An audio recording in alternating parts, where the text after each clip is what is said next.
Our assessment is the developmental test of visual perception, and it's a standardized assessment used for ages 4 through 12, and it's used to identify children who have visual perception or visual motor integration problems, to determine the degree of severity of those problems, and to verify the effectiveness of intervention programs designed to remediate the problems, and it serves as a measurement tool in research investigation.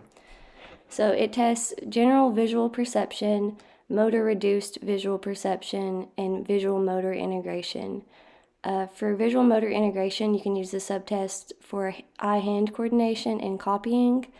For motor reduced visual perception, you can use the subtests figure, ground, visual closure, and form constancy.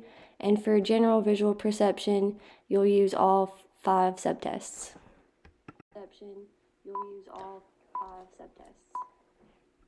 The time it takes to complete the assessment depends on the client, but it could be between 15 and 45 minutes. It's important to test in an environment that's free from distractions, well ventilated, well lit, quiet, private, and comfortable. And be alert to the child's level of fatigue and stop testing if he or she shows signs of tiring or losing interest. These are the assessment tools. This is the examiner's manual.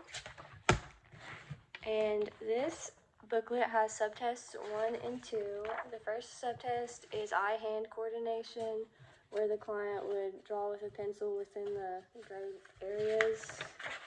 So there's those. And the second subtest is copying. So the client copies these shapes down below. And to score this, you use this clear scoring guide where you measure the shapes. And then subtests 3 through 5 are in this booklet. So subtest 3 is figure ground. So the client is shown the figures at the top, and then at the bottom they select the shapes that are within the one at the top, and they progressively get harder as it goes. And then subtest 4 is visual closure. So the client is going to look at the figure at the top and find the one that matches at the bottom, and these also get progressively harder as it goes. And subtest 5 is form constancy. So for this one, the client can pick multiple options. There's a square at the top, so they're going to find the squares in the pictures at the bottom, but they can be different sizes, different orientations, and like shaded in or not, and they get progressively harder. And then this is a scoring guide. So as the client goes through and does each item, the OT is going to mark each answer they select, and the correct answers are in pink. So the OT is going to go through, score each one, and record the scores on here. Hi Ashley, I'm Montier, your OT. Are you doing alright today? Yes. Okay, good. So I want you to look at this page and see the drawing at the top of the page. Okay, and there's shapes at the bottom. I want you to show me which of these shapes here belong to this drawing. This one and this one. Okay, great. So let's do another one. I want you to show me which of these shapes are part of this drawing. This one and this one. Okay. So we're going to do a few more. So same thing, the shapes with the drawing. This one and this one. Okay, great.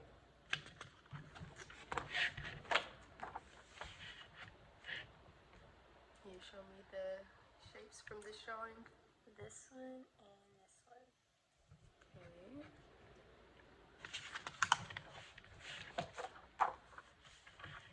Okay, we have another one. This one and this one. Okay.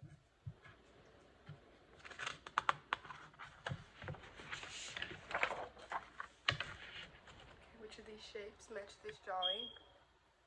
This one and this one.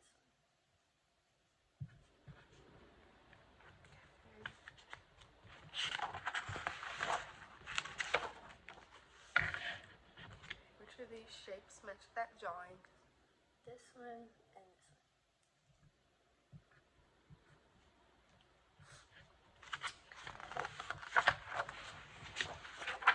Which of these shapes match this drawing? This one, and this one. Okay, great.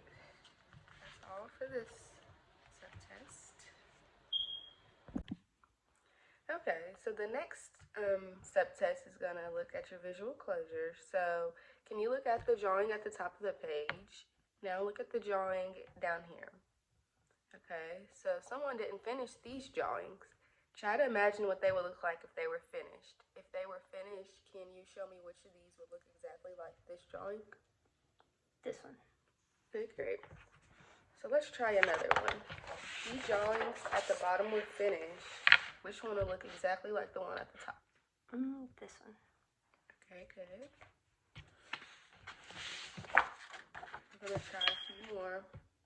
Can you show me which one of these will look exactly like the top picture? This. Okay, good job. I'm gonna do another one. Can you tell me which one would look like the top if they were finished? This one. Okay.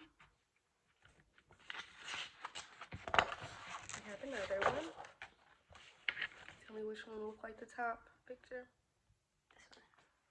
Okay. Let's try another one.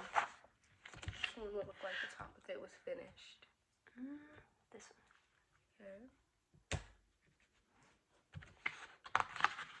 Alright, we're gonna try another one. Can you tell me which one looks like the top picture if it was finished? This one. Okay.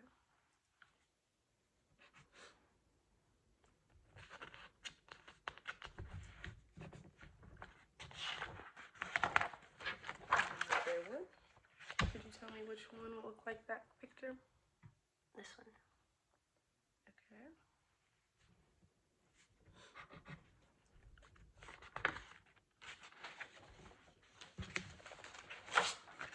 I have another one. Can you tell me what it would look like if that picture was finished? This one. Okay. Okay, so that'll be all for that one. Okay. Okay, so we have another test. So I want you to look at the page in front of you, and you will see one drawing up here, and then there will be 3 more drawings down here. I want you to find the shapes that look like this one. It could be bigger, smaller, darker, or lighter than the shape at the top. Some might be turned on their side or upside down. There may be more than one shape like the one at the top. Which of the drawings at the bottom are like the one at the top? This one. Okay, good. You're gonna try another one. Which of the drawings at the bottom are like the drawing at the top? This one. Okay, good.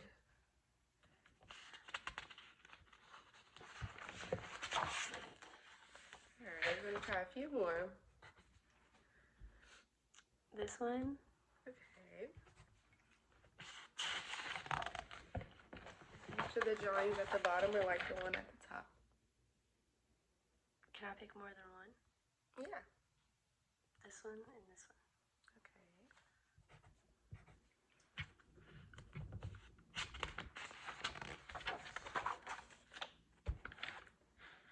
Okay, can you tell me which one of the drawings at the bottom looks like the drawing at the top?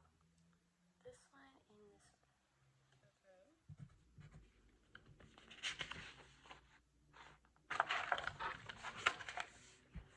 Alright, we have another one. Can you tell me which of the drawings at the bottom looks like the drawing at the top?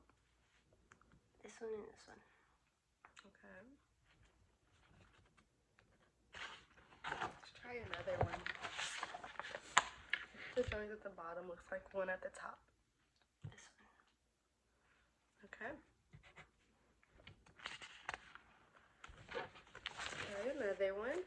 Which of the drawings at the bottom looks like a drawing at the top? This one. Okay.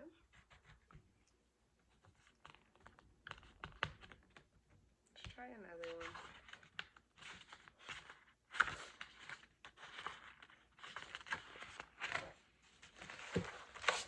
This for the drawings at the bottom looks like a drawing at the top. This one. Okay. I'm gonna try another. Which of these looks like the one at the top? This one. Well, thank you. That'll be all for that. Okay.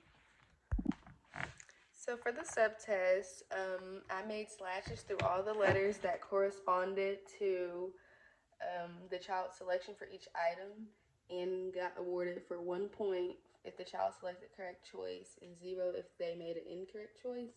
And the ceiling was 0 for all subtests.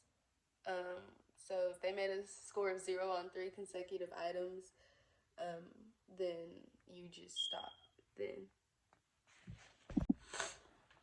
So for section 1 of the examiner record booklet, it just has the client's name, the date tested, date of birth, their age, their gender, the school, and grade. Okay, so then we converted the raw scores to get the age equivalent. So for figure ground, she had a raw score of 6, which her age equivalent converted to less than 4 to 0. And then for visual closure, her raw score was 4, and that converted to less than 4 to 0. And then for also figure closure, her raw score was 9, so that age equivalent was less than 4 to 0. So after we got the age equivalent, we got her percentile ranks and scaled scores using her exact birth date with years and months.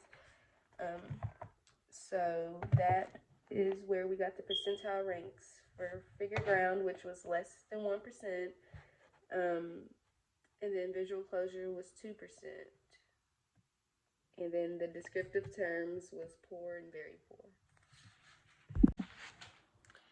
So after we got the sum of the scale scores, we looked and found the percentile rank, and then the sums of the scale scores was 7, so her percentile rank was less than 1, and then that gave us the composite, the index, which was 52, and then the descriptive term was very poor, and then